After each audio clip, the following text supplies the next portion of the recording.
Do you think that maybe would have been a good time to take him to the doctor, or? Yeah, honestly, that probably would have been one too. I don't know. And then you sent a picture of like his legs. Hey, everybody. I just figured I'd send a quick check. His voice trembled. His eyes looked red. He struggled to hold himself together. My little brother has passed away, and it's a lot to deal with. But we're fine. The internet responded exactly how you'd expect. Compassion, sympathy, encouragement, because grief is universal. Losing family is something people understand. But behind the sympathy, behind the tears, there was a secret so dark that even investigators would struggle to comprehend it. Because this live stream will become the last time anyone ever saw him as a victim. Soon, he would be exposed as something else entirely. July 6, 2022, Michigan, 6:37 p.m. A 911 call came in reporting a medical emergency. A teenage boy wasn't breathing. Paramedics arrived quickly, but within minutes, it was already clear. There was nothing they could do. 15-year-old Timothy was pronounced dead just 7 minutes after responders reached him. But it wasn't just the death that shocked officers. It was what they saw. Timothy's body was severely malnourished, bruised, hypothermic, despite being around 5 feet 8 inches tall. He weighed only 69 pounds. Bones pushed against his skin like sharp outlines under paper. And then officers noticed where he had been living. Not a bedroom, a closet, a small, filthy closet that smelled strongly of urine and feces. Inside were a tarp and a box. Outside, ankle shackles. There were cameras pointed toward the space. An alarm on the door. It didn't look like a home. It looked like captivity. And police immediately knew something was terribly wrong. The boy's mother claimed she had no idea things were this bad. She told officers Timothy had autism, that he sometimes refused to eat, that he had gone on what she described as a hunger strike. She said she only noticed his condition that morning. But investigators weren't convinced, because the timeline didn't make sense. Rigor mortis, the stiffening of muscles after death, had already begun. That usually takes hours, not minutes, which meant Timothy had likely been dead much longer than she claimed. And there was another problem. Starvation like this doesn't happen overnight. It takes weeks, months, maybe longer. So how could a mother living in the same house not notice? When detectives searched the home, the situation became even more disturbing. They found locks on the refrigerator, freezer, and pantry. Zip ties, cameras placed around the basement. A nearly empty bottle of extremely hot Carolina Reaper sauce, and more restraints. The picture forming was horrifying. Timothy hadn't refused food.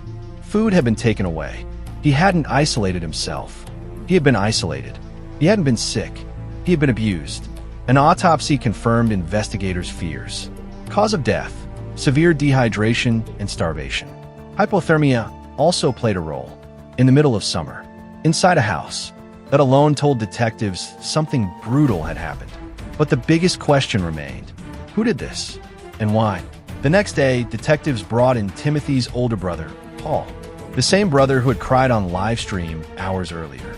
At first, Paul appeared cooperative, emotional, even remorseful. He claimed they were just trying to help Timothy, that he loved him, that they never wanted him hurt. But as investigators calmly confronted him with text messages, photos, and evidence, the story began to crumble. Thousands of messages between Paul and his mother revealed something chilling.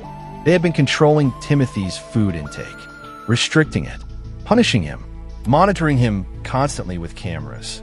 Paul insisted it was for Timothy's own good because he would sneak food. But detectives saw the reality. This wasn't discipline. It was torture. One punishment stood out above the rest: ice baths. Timothy was forced into cold baths for hours at a time, sometimes up to 9 hours. Imagine that. A severely underweight teenager with almost no body fat sitting in freezing water for hours. That alone could kill someone. And investigators realized it likely contributed directly to his death. As the interrogation continued, something else became clear. Paul wasn't just an abuser. He was also deeply manipulated. His mother had controlled his beliefs, his perceptions, even his emotions for years. He repeated her justifications word for word. We wanted what was best. She loved him. He needed consequences. It sounded less like independent thought and more like programming. But manipulation doesn't erase responsibility. Because Paul still participated. He still watched. He still helped. And he still allowed his brother to suffer until there was nothing left. One of the most haunting revelations came from text messages sent shortly before Timothy died. His condition had become critical. He could barely walk, barely speak. Instead of taking him to a hospital, they waved food in front of him, then pulled it away. Like a cruel game, a starving child being taunted. By the time detectives finished piecing everything together, the truth was undeniable. Timothy hadn't died from neglect alone. He had been systematically abused, starved, isolated, and tortured by the very people who were supposed to protect him. His own family. And that live stream, the tears, the grieving brother asking for prayers. It wasn't grief for a sudden tragedy. It was grief for a secret that was about to be exposed.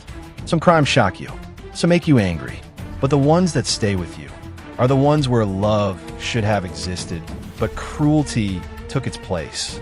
Timothy deserved safety. He deserved care. He deserved a childhood.